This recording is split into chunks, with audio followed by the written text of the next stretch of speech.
한 전도사가 도자기 공장 지대에 사는 한 사람을 방문하게 되었습니다.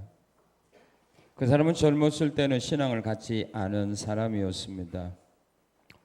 전도사는 그 집에 도착하여 유리 상자 속에 든 두 개의 좋은 꽃병을 보고 감탄하여 말했습니다. 참 멋있군요. 아주 귀한 것이겠지요. 얼마면 파시겠습니까? 주인은 고개를 저으며 전도사에게 이렇게 말했습니다. 이 세상에 있는 모든 돈을 다 준다 해도 저는 저 두 개의 꽃병을 절대로 팔 수 없습니다. 그리고 주인은 이렇게 대답을 했습니다. 저는 몇 년 전만 해도 술주정뱅이에다 노름꾼이었습니다. 말하자면 마귀에게 영혼을 맡겨놓고 다녔던 것입니다. 그런데 어느 날 친구의 권유로 집회에 참석하고 집에 돌아오는 길에 우연히 쓰레기 더미에서 흙 한 덩어리를 발견하게 되었습니다. 누군가 쓸데없어서 버린 흙이었습니다. 나는 그걸 집에 가져가 와서 반죽을 하고 모형을 만들어 구워 보았습니다. 결국 나는 쓸모없던 흙으로 두 개의 아름다운 꽃병을 만들었습니다. 그날 저녁 나는 이렇게 생각을 했습니다. 내가 이런 일을 할 수 있다면 하나님께서도 나를 가지고 똑같은 일을 하실 수 있을 거야.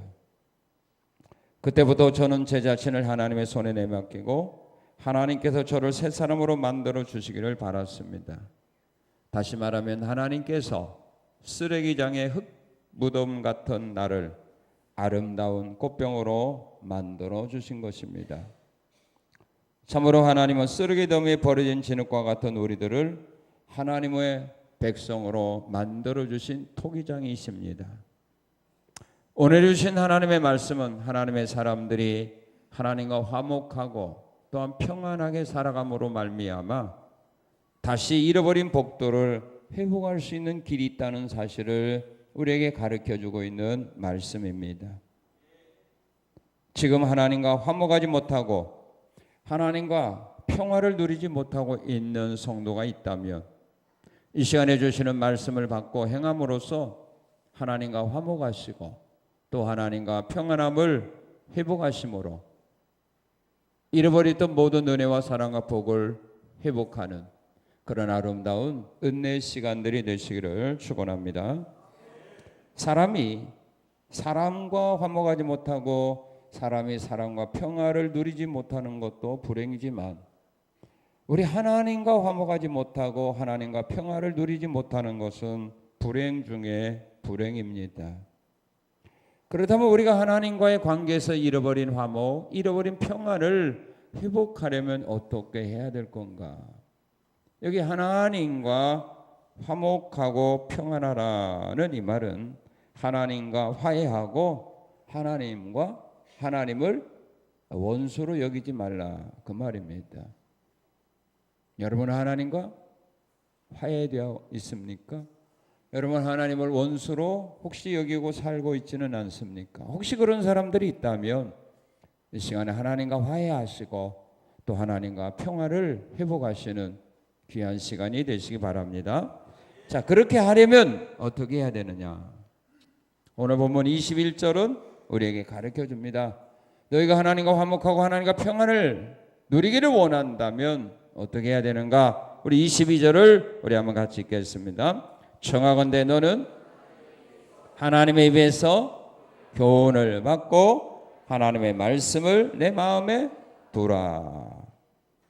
하나님의 입에서 나오는 교훈을 받아라. 여기 받고라고 하는 이 말은 취하다, 손에 넣다, 또 아내로 삼는다 그 말입니다. 하나님의 입에서 나오는 말씀을 취하고 손으로 잡고 네 아내로 삼아라 그 말입니다. 예. 말씀을 아내로 삼아라, 자기 것 삼아라 이 말입니다. 그리고 두라는 말은 간직하라 그 말입니다. 하나님이 주시는 말씀을 받고 그 말씀을 마음에 두고 그 다음에 행해야 됩니다. 왜 우리가 하나님이 주시는 말씀을 받아야 됩니까? 이유는 하나님의 명령이기 때문입니다. 에스겔 3장 1절 10절에 보면 하나님은 에스겔 선지자에게 기록된 두루마기 말씀을 두면서 그렇게 말합니다. 인자야, 너는 발견한 것을 먹으라. 먹으라. 내가 너에게 말한 모든 말씀을 너는 마음으로 받으라. 내가 너에게 준 모든 말씀을 너는 마음으로 받으라. 내가 너에게 준 두루마기, 내 말이 기록된 두루마기 내가 너에게 주노니 그것을 너는 받아서 먹어라. 자녀가 부모와 화목하려면, 약자가 강자와 화목하려면 부모가 나에게 주시는 말씀을 받아야 됩니다. 받지 않고는 화목할 수 있는 길이 열리지 않습니다. 상대가 요구하는 것을 받아야 줍니다. 그렇지 아니하고는 화목이 이루어질 수 없습니다. 오늘 하나님과 우리가 화목하기를 원한다면 하나님이 나에게 주신 말씀을 우리가 받는 겁니다. 어떤 말씀을 하시든지 무엇을 요구하든지 그대로 받아들이는 길밖에 없습니다. 이게 시작인 겁니다.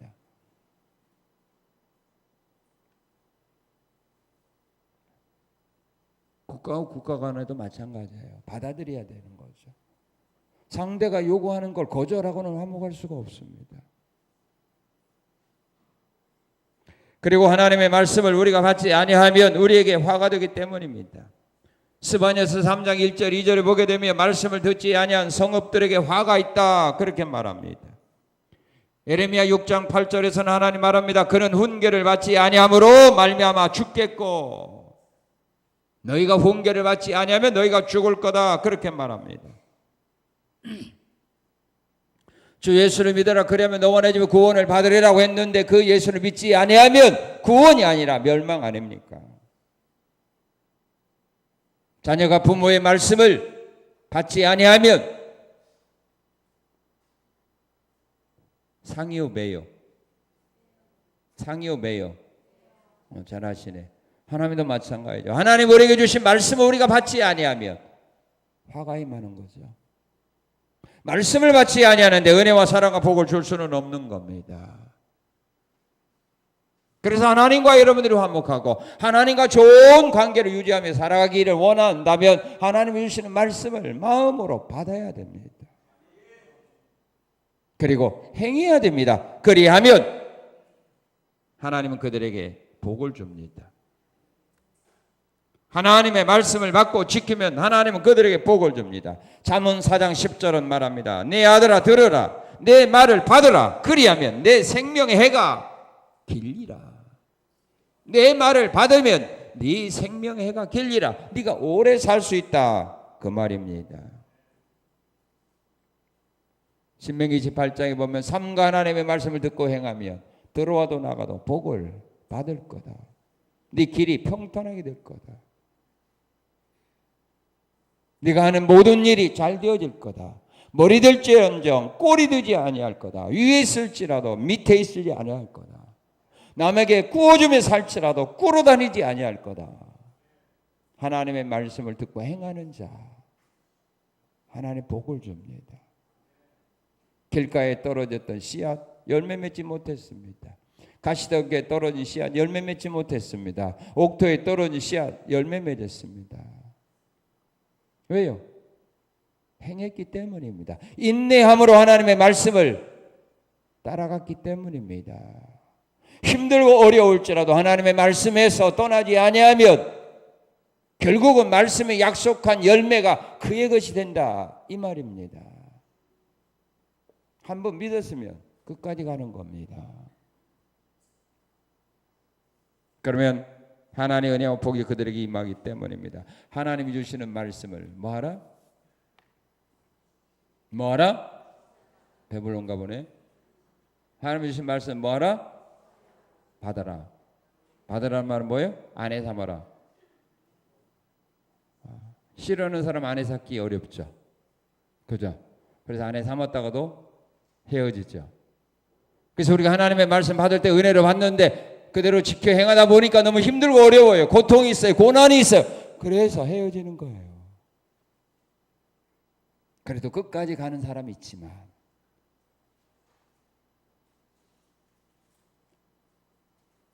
하나님의 말씀을 받고 마음에 두라 이 말입니다.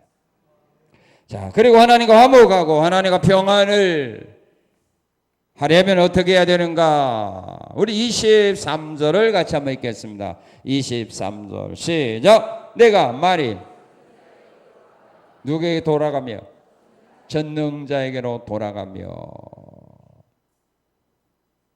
전능자에게로 돌아가며 다시 하나님으로 돌아가라 이 말입니다. 다시 하나님께로 돌아가라 말입니다. 그래야 네가 다시 회복할 수 있는 복을 하나님으로부터 받을 수 있다 이 말입니다.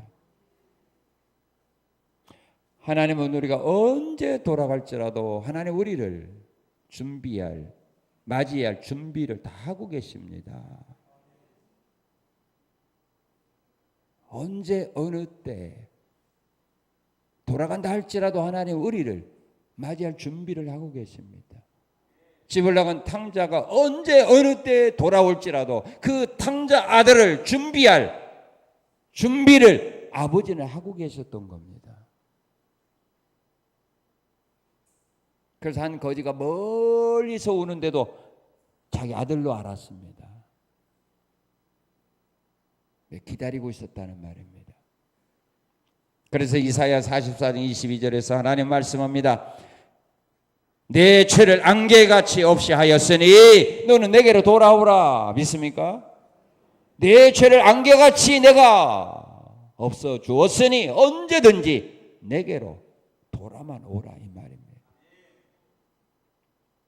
그럼 하나님께 돌아갈 때 그냥 돌아오면 됩니까? 어떻게 돌아가야 됩니까? 우상을 버리고 돌아가야 합니다. 우상을 가지고 돌아가면 안 되죠. 하나님이 제일 싫어하는 거 갖고 오는데 어떻게 하나님이 받아줍니까? 우상을 버리고 돌아가야 합니다. 데살로니가전서 1장 9절에서 사도 바울은 데살로니가 교회 성도들을 칭찬하는데 그들을 칭찬하는 것이 뭐냐면 너희가 우상을 버리고 하나님께로 돌아와서 지금까지 열심히 하나님을 잘 섬기고 있구나라고 바울은 데살로니가의 성도들의 신앙을 칭찬합니다. 창세기 35장에 보면 야곱은 베델로 올라갈 때 가족들을 모아놓고 말합니다. 너희 가운데 있는 모든 우상들 다 내게로 가져오라. 가져오자 그 우상들을 상수리나무 아래 묻어버리고 하나님께로 올라갑니다. 그럴 때 하나님 그를 만나줍니다. 그 예배를 받아줍니다. 그리고 그에게 복을 약속합니다. 우상을 버리고 하나님께로 나와야 합니다. 하나님은 우상과 하나님 사이에서 눈치 보며 신앙생활하는 사람들에게 하나님은 요구하는 겁니다. 하나를 선택하라고. 열왕기상 18장에 보면 이스라엘 백성들이 바알과 하나님 사이에서 백성들이 눈치 보고 있습니다. 하나님을 섬기면은 왕이 싫어하고 왕후가 싫어하니까 그 자기 삶 속에 여러 가지 많은 고통과 피해가 있을 것 같으니까 속으로는 하나님을 섬겨도 겉으로는 하나님을 섬긴다고 표현할 수가 없습니다. 그랬다는 자기의 불이익이 오기 때문입니다. 그래서 눈치 보고 있습니다. 그런 자들에게 찾아가서 엘리야 선지자가 말하죠. 너희가 어느 때까지 하나님과 바알 사이에 머뭇거리느냐. 눈치 보고 살래. 오늘 선택하라. 여호와가 하나님은 여호와를 선택하고 바알이 하나님 바알을 선택하지. 왜 두 사이에서 머뭇거리냐. 눈치 보느냐. 하나 선택하라. 우상을 버리고 하나님께로 가야 됩니다. 그러면 하나님과 화해의 길이 열립니다. 그리고 우리가 하나님께 돌아갈 때 어떻게 돌아가야 되느냐며 마음을 찢는 마음으로 회개하고 돌아가야 됩니다. 옷을 찢지 말고 마음을 찢어라. 요엘서 2장 12절 13절은 말합니다. 이스라엘 백성들아 너희는 옷을 찢지 말고 마음을 찢어라. 이스라엘 백성들은 회개할 때요 꼭 자기가 입는 옷을 찢어버리거든요. 자기가 입는 옷을 찢어버리고 제 가운데 앉아서 죄를 머리에 막 뒤집어 쓰면서 회개하거든요. 그런 회개, 옷만 찢는 회개는 아무 필요가 없다는 말입니다. 진정한 회개는 마음에서 우러나는 회개를 해야 된다 이 말입니다. 수천 벌 찢어봐야 무슨 필요가 있겠느냐. 마음을 찢어라.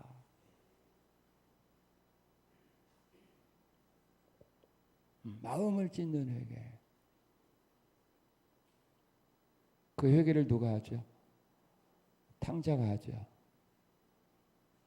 탕자가 아버지께로 돌아오기 전에 그는 자기 마음을 찢었어요. 그리고 아버지께로 돌아왔어요. 그러니까 아버지가 그를 맞이해 주는 겁니다. 그리고 잃어버렸던 모든 것 다시 회복시켜 준 겁니다.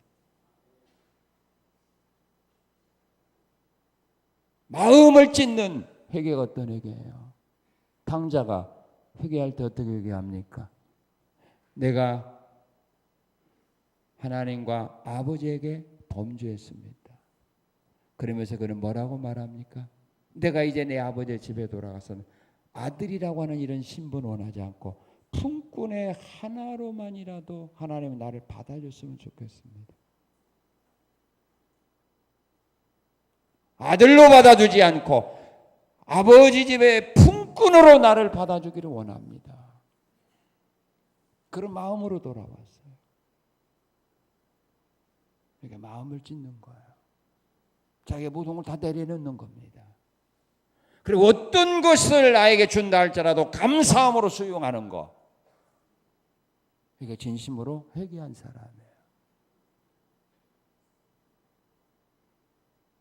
근데 모든 걸 내가 회개했다고 하면서도 상대가 요구하는 것이 자기 마음에 안 들었을 때는 어떻게 되죠? 나 이렇게는 못해 그러죠? 나 그렇게는 살 수 없어요. 이건 마음을 찢는 회개가 아니기 때문에 이건 옷만 찢는 회개라고 해요. 진심으로 마음을 찢는 회개는 자기의 모든 걸 다 내려놓고 상대가 무엇을 원하든지 무엇을 명하든지 그대로 수용하는 것. 이게 마음을 찢는 회개를 한 사람이에요.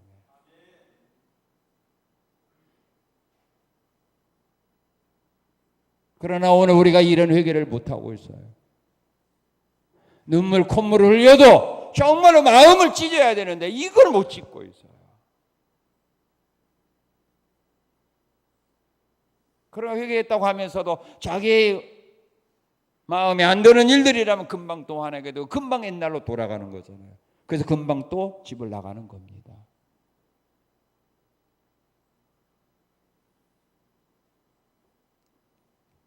그래서 우리 하나님 원하는 회개는 마음을 찢는 회개예요. 이 마음을 찢는 회개를 하고 하나님께 돌아와야 내가 살아요. 내가 상처 안 받습니다. 그리고 주 앞에 돌아올 때는 악한 행실을 버리고 돌아와야 됩니다. 스가랴 1장 4절은 말합니다. 하나님은 스가랴 선지자를 통하여 이스라엘 백성들을 책망합니다. 뭐라고 책망하느냐면 너희가 악한 길, 악한 행위에서 떠나서 돌아오라 하였는데 너희가 돌아오지 않는구나. 내가 너희로 하여금 악한 길에서 악한 행위에서 떠나서 내게로 돌아오라 하는데 너희가 돌아오지 않는구나. 이사야 55장 7절은 말합니다. 악인은 그 길을, 불의한 자는 그의 생각을 버리고 하나님께로 돌아오라. 그리하면 긍휼히 여기리라. 악한 행신들, 악한 생각들 버리고 내게 돌아오라. 이게 진정한 회개예요. 이런 마음으로 돌아온 사람은 다시 죄악 일에 빠져들어가지 않습니다. 세상이 유혹해도 넘어가지 않습니다. 자기 마음에 들지 않는 일들이 일어난다 할지라도 넘어지지 않습니다. 우리가 이런 마음으로 하나님께 돌아왔는가? 내가 이런 마음으로 하나님 앞에 나와서 이런 마음으로 하나님을 지금 섬기고 있는가? 이런 마음으로 우리가 하나님 앞에 나와서 하나님께 예배하고 하나님 앞에서 일을 한다면 우리가 일하는 과정 속에서 상처받는 일은 없을 겁니다. 화내는 일도 없을 겁니다. 기분 나쁜 일도 없습니다.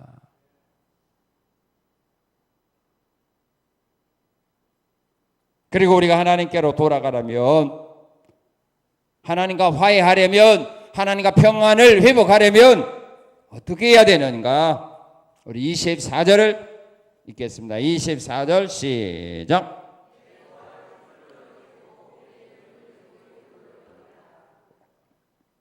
예, 물질을 사랑하지 말아야 됩니다. 아멘도 안 하는구나. 물질 없이 어떻게 살아, 그죠? 그런데 물질을 사랑하면 끝나요. 그걸 버리라는 말은 아니에요. 사랑하지 말라는 말이에요.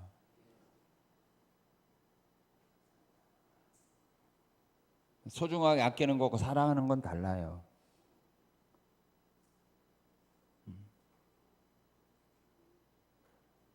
여기 보면 내 보화는 귀금속이죠. 뭘로 여기라? 다시 말하면 다이아몬드를 뭘로 여기라?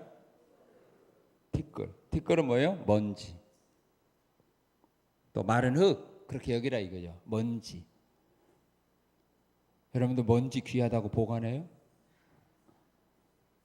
티끌을 장롱 속에 넣어놔요? 털어버리겠죠. 마른 흙, 쓸모없는 흙, 금고 속에 보관해요? 누가 마른 흙, 먼지를 털어주면 좋아요, 싫어요? 예? 좋죠. 그렇게 내 먼지 그 사람이 가져갔으니까 좋아요, 그 사람 나빠요? 내 주머니에 있는 먼지를 그 사람이 가져갔어. 좋아요, 나빠요? 미워하지 마세요.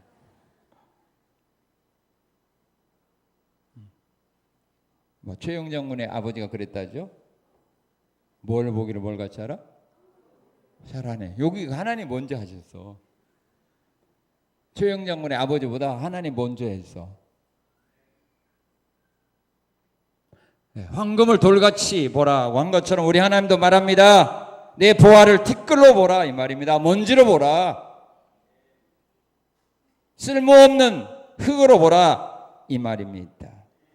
물질을 사랑하지 말라는 말입니다. 벌지 말라는 말 아니에요. 왜 하나님은 우리로 하여금 물질을 사랑하지 말라라고 말하냐 하면 물질을 사랑하게 되면 그 사람은 결국 하나님을 버리게 돼 있는 거예요. 그래서 물질을 사랑하지 말라는 겁니다. 물질을 사랑하는 사람이 하나님을 제대로 섬기는 사람은 없어요. 사람은 하나밖에 사랑할 수 없어요. 모든 사람을 똑같이 사랑할 수 없습니다. 한 사람이 두 여자를 똑같이 사랑할 수 없고 한 여자가 두 남자를 똑같이 사랑할 수 없어요. 누구를 더 사랑하느냐가 중요하다는 말이죠. 물질을 하나님보다 더 사랑하게 되니까 사람이 하나님을 버리고 물질을 선택하는 겁니다.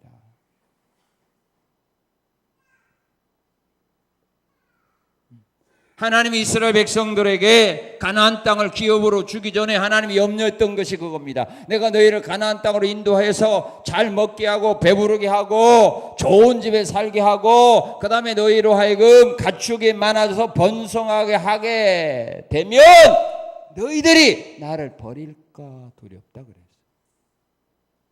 그런데 실제적으로 그들이 잘 먹고 잘 살고 배부르고 살찌게 되니까 하나님을 버렸어요. 신명기 32장 10절 15절 보게 되면 하나님이 먹이고 마시고 기름지게 하고 살찌게 했더니 그들이 하나님을 버리고 하나님을 업신여겼더라 그랬어요.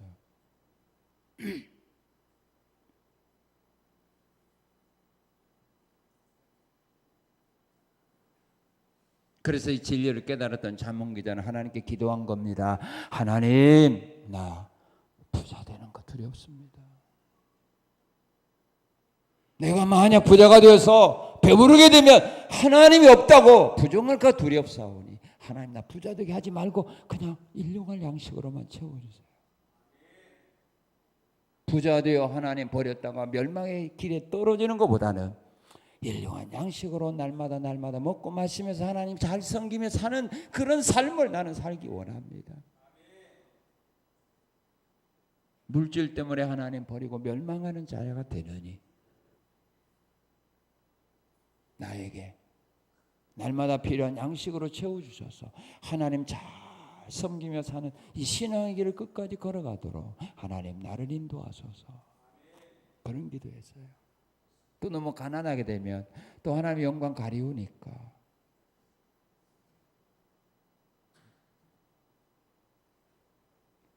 그리고 물질을 사랑하는 사람은요, 돈을 사랑하는 사람은 하나님의 말씀에 순종을 잘할까요, 안 할까요?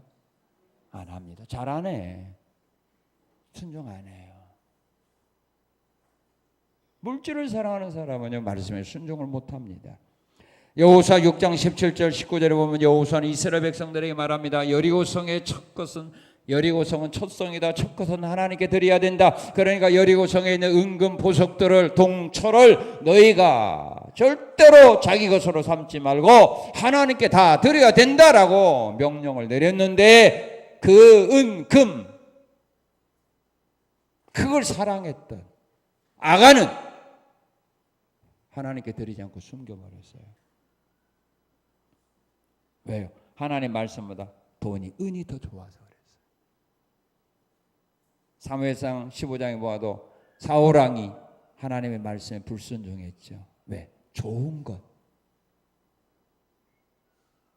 자기 거 삼았어요. 하나님 다 죽이라고 했는데. 만약 사울이 물질에 탐욕이 없었다면, 물질을 사랑하는 마음이 없었다면 하나님의 말씀대로 좋은 것도 다 죽였어요. 버렸어요. 그런데 말씀보다 물질이 더 좋은 거예요. 오늘도 우리 마찬가지입니다. 돈을 사랑하는 사람은 돈이 말씀보다 우선 아닙니까? 일단 벌어야 되는 거 아닙니까? 일단 먹어야 되는 거 아닙니까? 그래서 물질을 사랑하지 말라는 거예요. 그래야 네가 내 말을 들을 수 있다 이 말입니다. 그리고 물질을 사랑하는 사람은요, 물질은 뭐가 된다고 했어요? 잠언 6장 10절에 보면 일만하게 뿌리가 돼요. 살인자들, 강도, 사기, 부정식품 만드는 사람들 뭐 때문에 그래요? 돈 많이 벌려고, 손해 보려고. 많이 벌려고서 그런 거예요.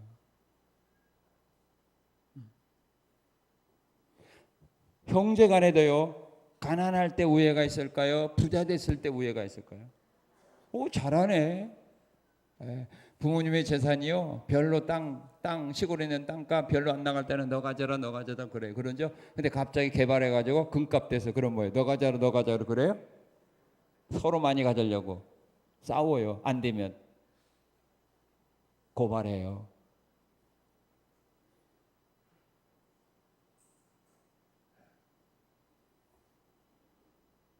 돈을 사람이 일만하게 뿌려요.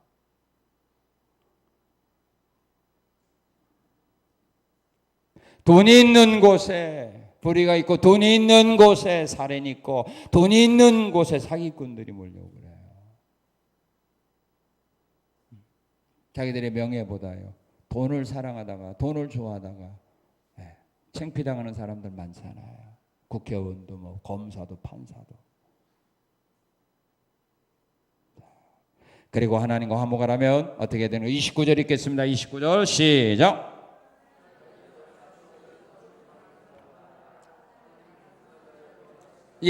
뭐가 되어야 됩니까? 겸손한 사람이 되어야 됩니다. 왜 겸손한 사람이 되어야 되느냐면요, 겸손한 자에게는 하나님의 형벌을 가볍게 하기도 하고요, 또한 겸손하게 되면 하나님의 형벌을 내리지도 않습니다. 역대하 12장에 보면 느호밤 왕이 나라가 부강하자 그가 하나님 말씀을 버렸어요. 그러자 하나님도 그를 버려가지고 애굽 왕 시삭을 통하여 이스라엘 나라를 침략하겠습니다. 그 모습을 보고 여호사밧 왕이 교만을 버리고 하나님 앞에 겸손하게 될 때, 하나님은 그 여호사밧 왕의 겸손을 보시고 시삭을 통하여 그 진노를 완전히 쏟아버리려고 했는데 그것을 약하게 합니다. 지금 우리가 받는 하나님의 징계와 심판이 크다 할지라도 겸손하면 하나님은 약하게 합니다. 그리고 겸손하면 징계를 내리기로 이미 작정했는데도 그걸 취소하기도 합니다.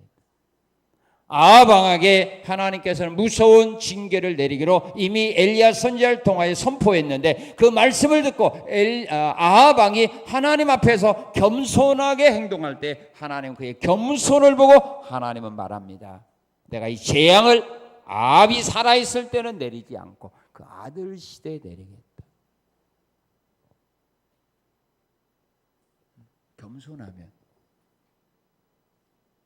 하나님이 우리를 긍휼히 여겨줍니다. 심판도 약하게 하고요. 심판도 밀어줍니다. 그리고 겸손한 자가 되어야 주님이 그들을 높여줍니다. 믿습니까?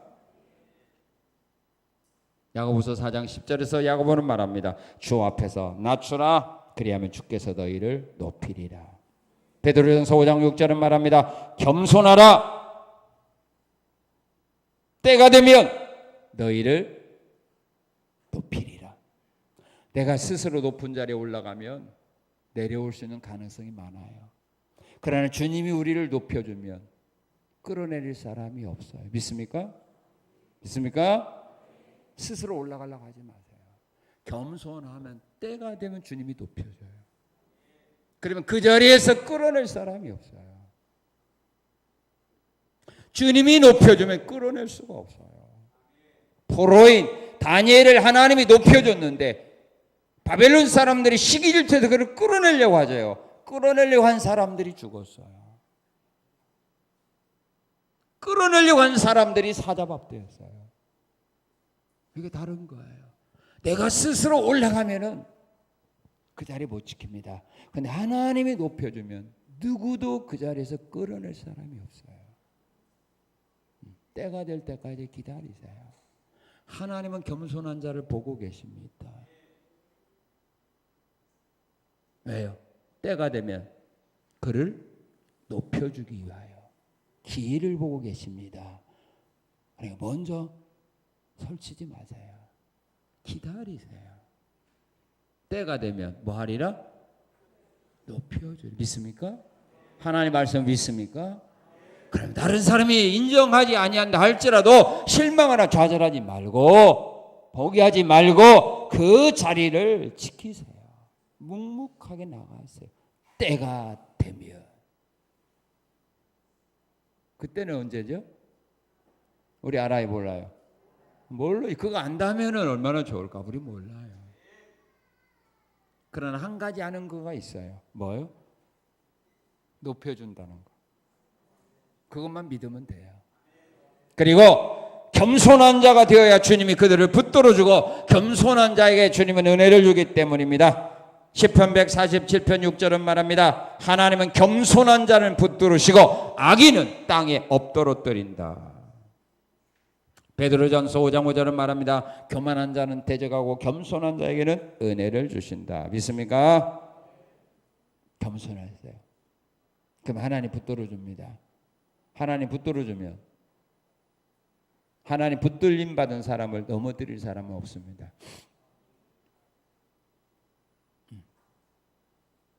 자, 이와 같이 우리가 말씀을 받고 전능자에게로 돌아가고 물질을 사랑하지 않고 겸손한 삶을 살게 되면 이제 하나님과 화목하고 하나님과 평안하게 되는 이것들이 회복이 됩니다. 그런 사람들에게 주시는 은혜가 있습니다. 하나님과 관계에서 이런 사람이 받게 되는 복이 있는데 어떤 복을 받느냐 하면은 자, 우리 25절을 보겠습니다. 25절 시작. 예, 그리하면 누가 나의 보화가 됩니까? 전능자가 나의 보화가 주신답니다. 하나님이 나의 보배가 되어주는 겁니다.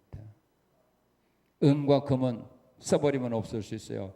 다른 사람이 도둑질에 가면 내 것이 안 됩니다. 근데 하나님이 내 보화가 됩니다. 이 말이 뭡니까? 하나님 우리의 모든 것을 다 책임져 주겠다 이 말입니다.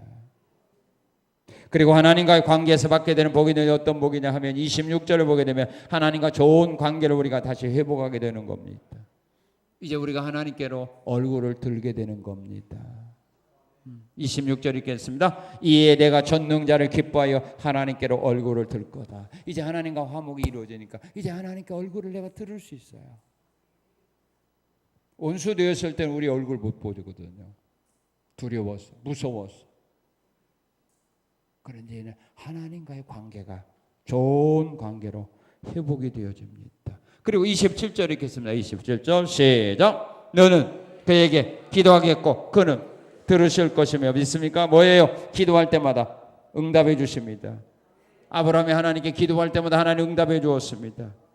이삭이 하나님께 기도할 때 하나님 응답해 주었습니다. 야곱이 기도할 때, 모세가 기도할 때, 다윗이 기도할 때, 엘리야가 기도할 때, 엘리사가 기도할 때 하나님 그들의 기도를 응답했습니다. 하나님과의 관계가 회복한 사람들의 기도를 응답하지 원수된 사람들의 기도는 듣지 않습니다. 우리의 기도에 대한 하나님 응답이 없다는 것은 하나님과 화목이 깨져 있다는 겁니다. 우리가 회개하고 하나님 앞에 온전히 돌아와야 되는데 이것들이 이루어지지 않으니까 나의 죄가 하나님과 우리 사이를 가로막고 있는 겁니다.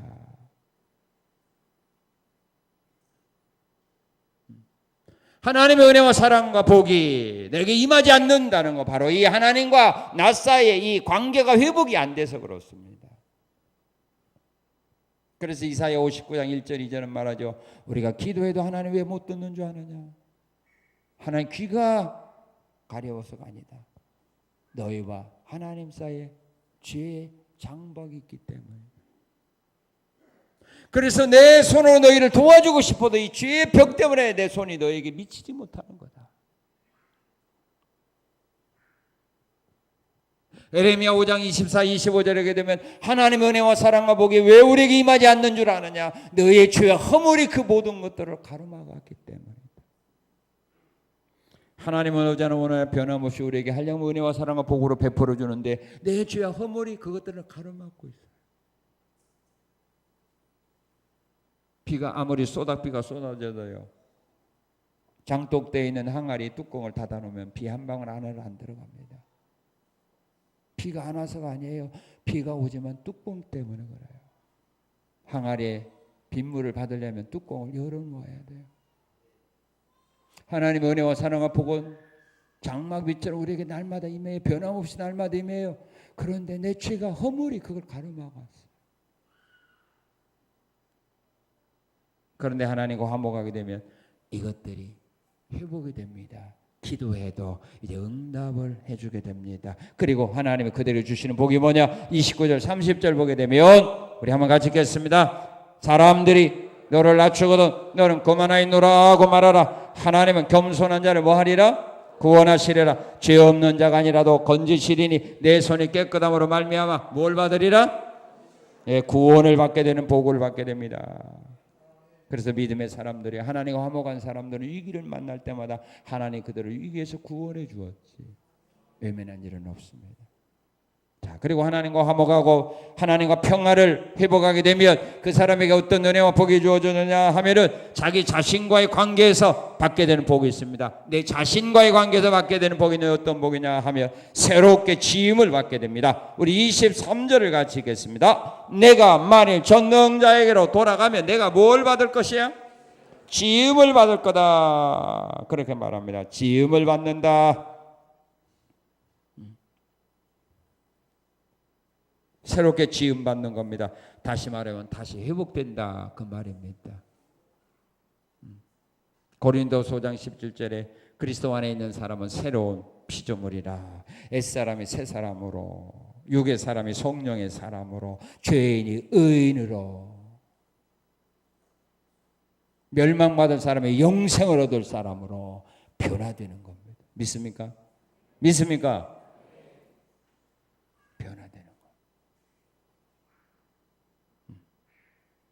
그리고 어떤 복을 받을까요? 23절 다시 시작. 내가 만일 전능자에게로 돌아가면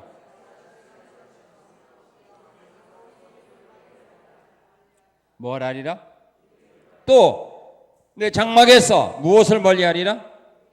불의를 멀리하리라. 불의를 멀리하게 되는 복을 받습니다. 다시 한번 하나님이 싫어하는 일들을 멀리할 수 있는 은혜를 받는다 이 말입니다. 우리가 죄악을 끊고 싶어도 안 끊어지거든요. 버리고 싶어도 버리질 수 없어요. 그런데 하나님과의 관계가 회복하면 그 모든 것들을 끊어버리게 돼요. 그래서 하나님과의 관계가 회복되어 있는 사람들 보면 우상 숭배하는 것도 막 끊어버려요. 안 되던 사람이 끊어버리고, 제사도 끊어버리고, 미신적인 그런 생각, 그런 생활 속에서 끊어버리고, 술과 담배도 끊어버리고, 도박도 끊어버리고, 이것들 끊어버리잖아요. 이거 우리 힘으로 됩니까? 교회 다니면서 내가 이거 좋아한다, 그런 사람 없거든요. 그런 거 끊지 못할지라 마음만은 내가 끊어야 되는, 끊는데 작심삼일이잖아요. 안 되잖아요. 그걸 좋아해서 하는 사람 누가 있어요? 불의를 좋아해서 하는 사람 누가 있어요? 없어요. 끊어버리고 싶은데도 안 되는 거예요. 그런데 하나님께서 불의를 멀리 할 수 있는 힘을 준다, 이 말 믿습니까?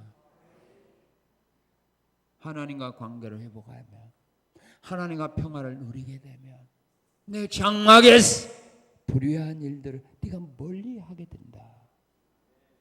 그리고 자신이 하고자 하는 일과의 관계에서 맡게 되는 복이 있어요. 여러분들도 앞으로 할 일이 있어요, 없어요? 없는 사람도 많으네. 앞으로 남아있는 삶 할 일이 있어요, 없어요? 있어요? 그럼 그 할 일이 잘 돼야 되겠어요? 잘 안 돼야 되겠어요? 잘 되기를 원하죠. 원한다고 되면 얼마나 좋아요. 그런데 그 원하는 거 내가 힘이 능력이 있어서 내가 이룰 수 있다면 걱정할 거 없어요. 그런데 우리 힘으로 능력으로 안 되고 하나님의 도움이 필요한 겁니다. 그래서 하나님과 관계를 먼저 회복해야 되는 겁니다. 그러면 여러분들이 앞으로 할 일에 대해서 누가? 하나님이 책임져 주고 그 일이 되도록 해주겠다, 이 말입니다. 무슨 일이냐? 바로 이 일입니다. 우리 27절 읽겠습니다. 27절 시작.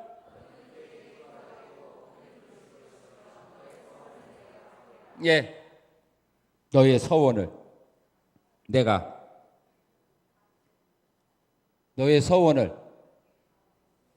누가 갚아요? 내가 약속한 건 내가 갚아야 돼요? 다른 사람이 갚아줘야 돼요? 그렇죠. 자기가 약속한 건 자기가 갚아야 되거든. 여기 말했죠. 네가 서원한 거 네가 갚을 거다, 이거. 한나가 서원한 거 한나가 갚도록 하나님 은혜 준 거 아닙니까? 하나님이 은혜 주지 않았다면 한나는 서원을 갚지 못합니다. 한나가 하나님 앞에 아들을 낳으면 드리겠다고 서원했을 때 하나님은 한나로 그 서원을 갚도록 한나에게 아들을 주신 겁니다.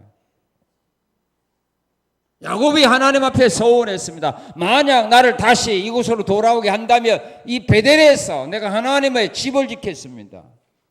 제단을 쌓겠습니다. 하나님이 다시 돌아오게 했기 때문에 베델에서 그가 하나님 앞에 약속을 지킨 거지. 돌아오게 하지 않았더라면 그 어떻게 그 약속을 지킵니까? 입다가 전쟁하고 나가면서 승리하고 돌아오면 내가 가장 먼저 나를 환영하는 자를 하나님께 드리겠다고 하나님께 약속했을 때 입다가 만약 전쟁에 가서 죽었다면 그 약속을 어떻게 지킵니까? 우리가 약속은 할 수 있어요. 맹세는 할 수 있어요. 그런데 그걸 내가 지킬 수 있는 힘은 나에게 없는 겁니다. 그 힘을 누가 줘야 됩니까? 하나님이 주면 지킬 수 있습니다. 하나님이 약속하는 겁니다. 네가 하나님과 화목하고 평안을 지켜봐라. 네가 서운한 거 너 지키게 될 거다. 여러분 앞으로 살아가면서도 약속 많이 할 것 같아요? 안 할 것 같아요? 며칠째 굶은 사람 같네. 벌써 더위 먹었어요? 약속할 거야, 안 할 거야? 그럼 지켜야 돼요? 못 지켜야 돼요? 지켜야 돼요? 안 지켜야 돼요? 지키기를 원하는데 여러분들이 뭘로 지켜요? 하나님이 지키게 해줘야 지키는 거야. 그리고 자신이 앞으로 하고자 하는 일에 대해서 받는 복이 어떤 복이냐? 우리 28절 읽겠습니다. 28절 시작. 내가 무엇을 뭐하면 결정하면, 그 말입니다. 표준 성경은 이렇게 번역했습니다. 마음 먹은 일은 무엇이든지 다 이루어지고 그랬습니다. 네가 무엇을 결정하며 네가 무엇을 계획하면 그랬어요. 네가 어떤 일을 하겠다고 결정하면, 네가 어떤 일을 하겠다고 결정하면, 계획을 세우면 그 일이 어떻게 될 거라? 이루어지는 게 싫어요? 네가 무엇을 결정하면 그것이 이루어질 거다. 잠언 16장 9절을 말하면 사람의 계획은 세워도 그 걸음을 인도하는 분은 하나님이다. 계획은 내가 세울 수 있어요. 어떤 일을 결정할 수는 있어요. 그러나 그것을 우리가 이루게 할 수 있는 능력은 우리의 것이 아니에요. 그건 하나님이에요. 네가 무엇을 결정하며 뭐하리라? 이루어질 것이요. 이 복을 줍니다. 자, 그 다음에 어떤 복을 주냐? 28절 다시 한번 읽겠습니다. 내가 무엇을 결정하며 이루어질 것이요 내 길에 뭐가 비치리라? 빛이 비치리라. 하나님께서 우리 앞길을 인도해 주시겠다 이 말입니다. 이스라엘 민족에게서 나올 때에 하나님은 광야길을 가는 초행길을 가는 그들의 길을 인도하기 위하여 구름기둥 불기둥으로 40년 동안 인도하지 않았습니까?